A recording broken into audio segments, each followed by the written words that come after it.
c'est le docteur Bouktouche, médecin radiologue libéral au niveau de Ain Benyan, membre de l'association de l'AARL, l'association algérienne des radiologues libéraux, et aussi membre de la SARIM, la Société algérienne de radiologie d'imagerie médicale. Je remercie Saha aujourd'hui pour me donner la parole.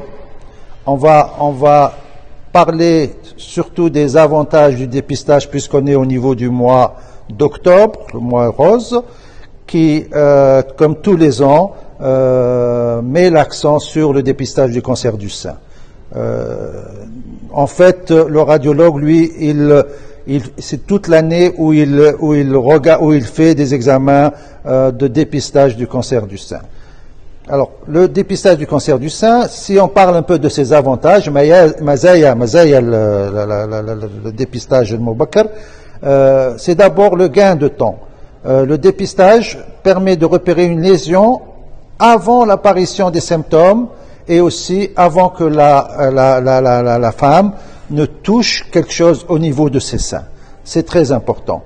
Le deuxième point, c'est une fois que elle fait un dépistage précoce et qu'on trouve une opacité sur les clichés, on a de réelles chances de guérison. C'est-à-dire, si on n'a aucun symptôme et que la bonne femme ne touche rien, elle a une survie à 5 ans qui est de presque 99%. C'est très important.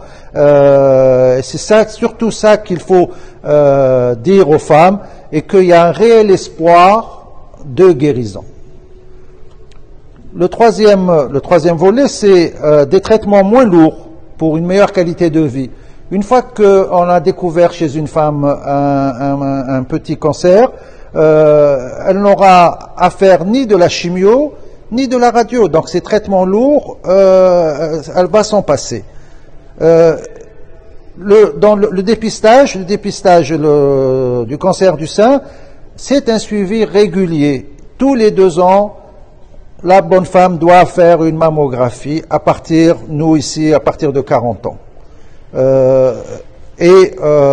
Avec ça, elle sera pratiquement sûre d'être bien suivie. Maintenant, la mammographie, c'est vrai que c'est pas un examen donné.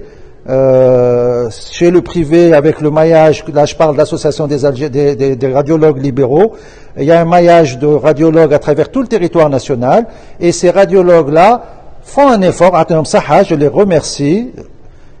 Tous les mois d'octobre, ils diminuent de presque la moitié le prix de la mammographie.